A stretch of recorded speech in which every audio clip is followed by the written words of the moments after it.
Ship carrying large amount of drugs and cash belonging to world's most dangerous terrorist group destroyed by U.S. military. September 3rd, 2025. Under the scorching sun of the Southern Caribbean, the United States launched a bloody military strike against one of the world's most feared drug cartels. The target, a 7,200-ton, 110-meter cargo ship operated by the Tren de Aragua and traveling through international waters after leaving Venezuela.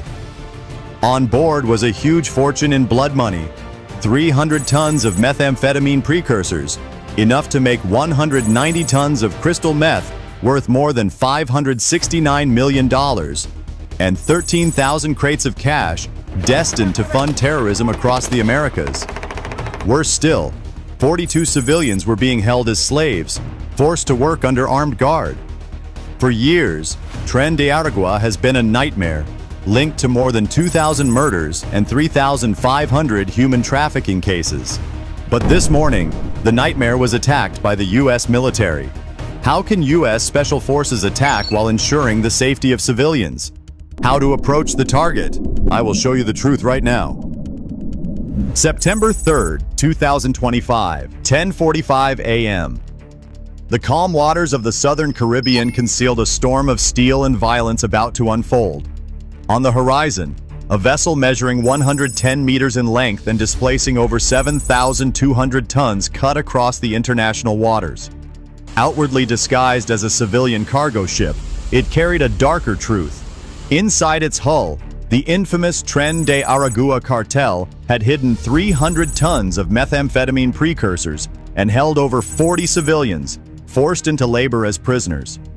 For years, Tren de Aragua has been more than a criminal syndicate. It has operated like a shadow army. Intelligence reports linked the group to over 2,000 murders, 3,500 cases of human trafficking, and an empire of drug distribution stretching from Venezuela to the streets of Miami, Houston, and New York.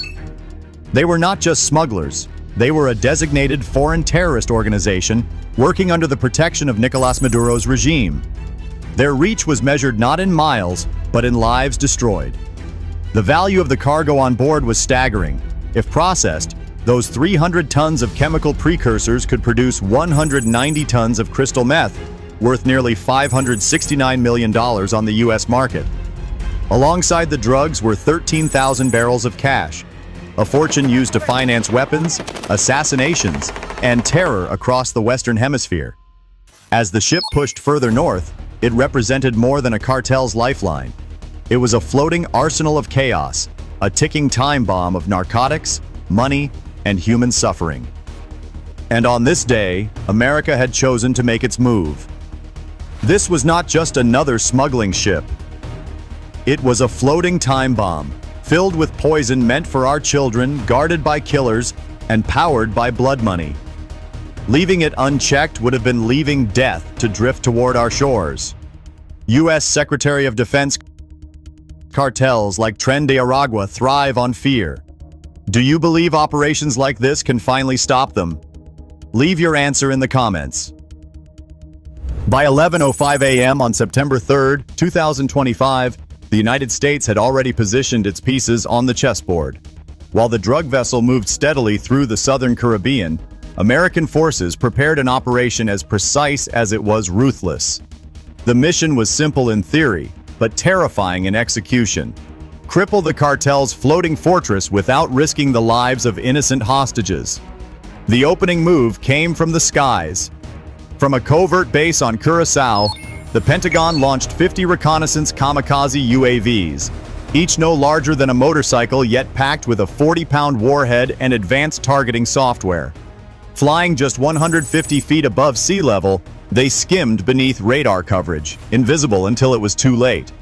Collectively, they carried enough explosive power to rival the impact of 2 Tomahawk cruise missiles, yet their precision was far deadlier. Meanwhile, the sea carried its own ghost. A fishing trawler, disguised, unmarked, and outwardly harmless, crept within 8 nautical miles of the target. Hidden inside its cargo hold were 200 U.S. Navy SEALs, the elite of the elite. Their gear included the Mk-29 rebreather diving systems, allowing each man to remain underwater for 6 continuous hours without producing a single bubble. They were to be the silent blade beneath the storm, waiting for chaos above before striking from below. The numbers alone were staggering. 250 American operators and UAVs against a cartel crew of barely 150 armed guards, many poorly trained but desperate. The tactical edge was overwhelming. Every angle had been calculated. Decoy strikes from above, silent infiltration from beneath, and simultaneous disruption of communications once inside. For the men aboard the cartel's ship, it was just another day at sea. They had no idea that the world's most advanced military had already surrounded them, watching, waiting. In reality, the countdown to annihilation had already begun. These numbers are truly staggering, right? Share this video so more people can see how fierce the fight against drug cartels really is, and don't forget to subscribe to the channel. At exactly 11:22 a.m. on September 3rd, 2025, the order was given. From beyond the horizon, the swarm of 50 kamikaze UAVs descended on the cartel vessel like a storm of steel hornets. Each drone screamed in at over 300 miles per hour, hugging the waves until the final moment before climbing sharply and diving into its target. The first impact struck the ship's stern.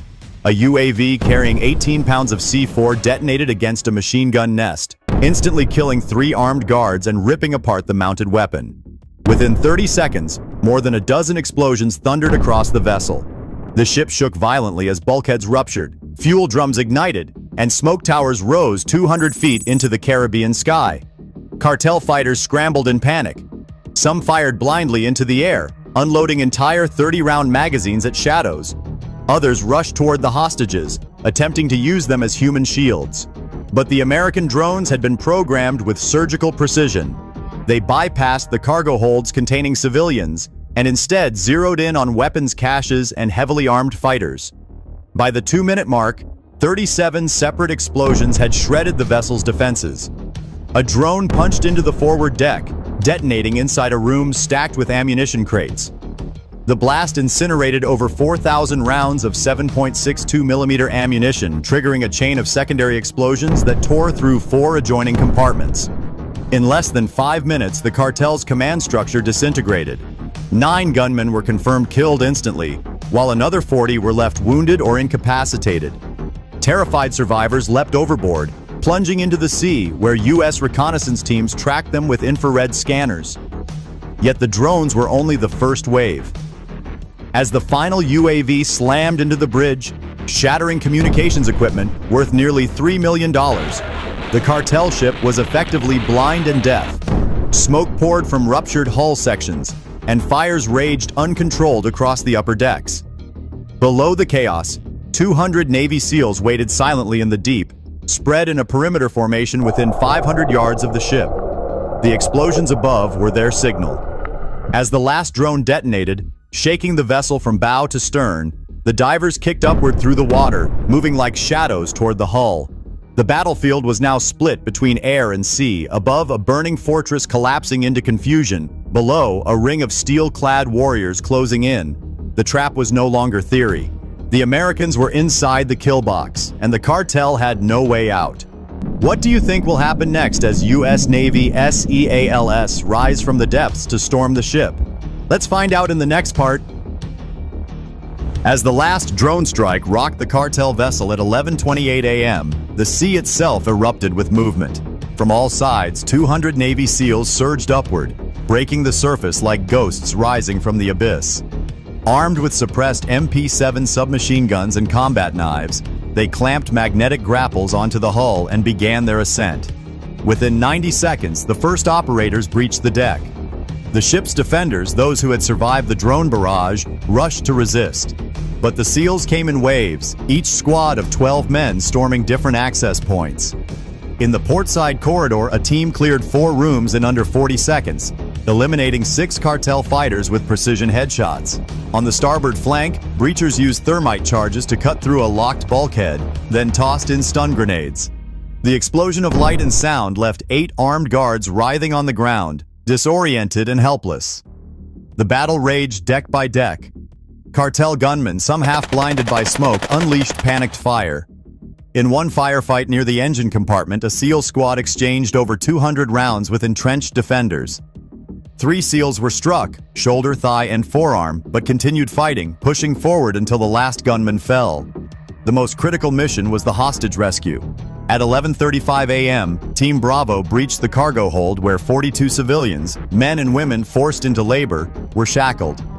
Guards tried to use them as human shields, but the SEALs' laser-sighted rifles cut them down in under 10 seconds. Every hostage was freed, and medical units immediately began stabilizing the weakest among them. By now, the Americans controlled nearly 70% of the ship. The bridge was shattered, the engine room secured, and cartel fighters were fleeing below deck. One SEAL assault group swept the surveillance control center, disabling every camera feed in just 3 minutes, blinding the remaining defenders completely.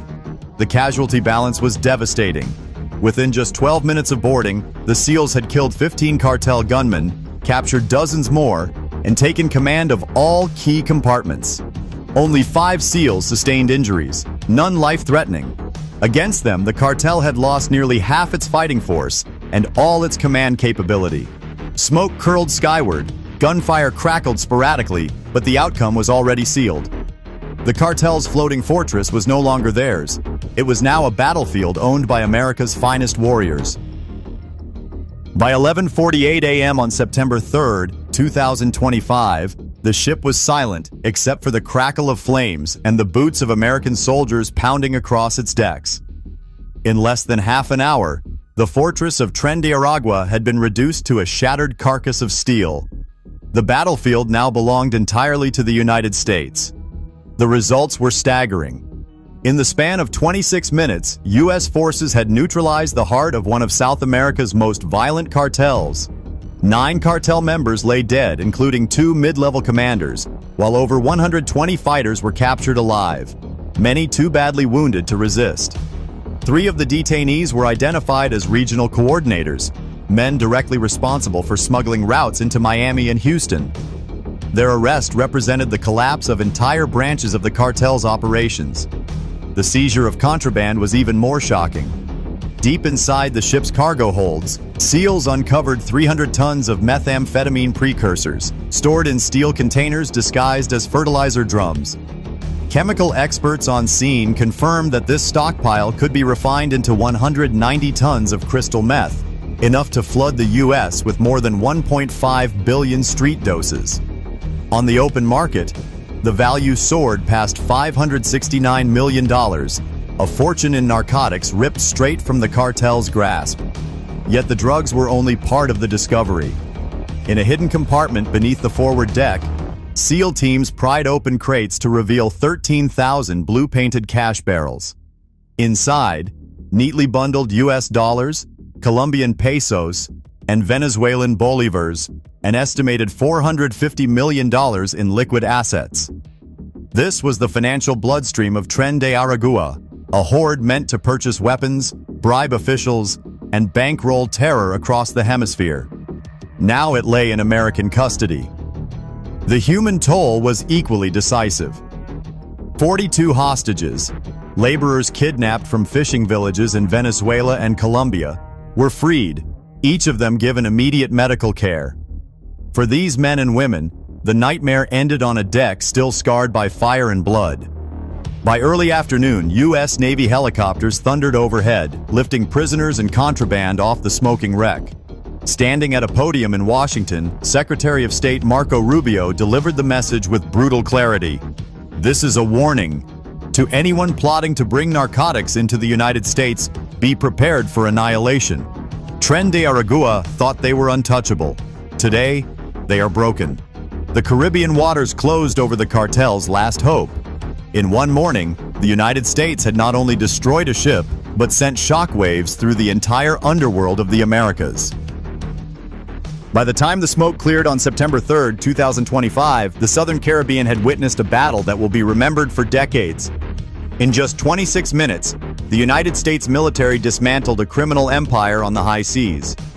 9 cartel members lay dead, more than 120 were captured, and 42 civilians walked free from chains that had bound them for months. The seizures told their own story. 300 tons of methamphetamine precursors, capable of producing 190 tons of crystal meth, a staggering 1.5 billion street doses, were taken off the market. Alongside them, 13,000 barrels of cash worth nearly $450 million were stripped from the veins of Tren de Aragua. With this single operation, America not only shattered a smuggling network, but also crippled the financial lifeline of one of the most violent cartels in the Western Hemisphere. For the cartel, it was a devastating loss. For the United States, it was a message. Secretary of State Marco Rubio's words echoed across the region. This is a warning. Anyone who dares smuggle drugs into the United States, be prepared for annihilation. The waters of the Caribbean closed over the wreckage of Tren de Aragua's ambitions. What remained was proof of American resolve and the cost of challenging it. And now, I turn the question to you. Do you believe this strike will deter other cartels, or will it push them to fight even harder? Share your thoughts below.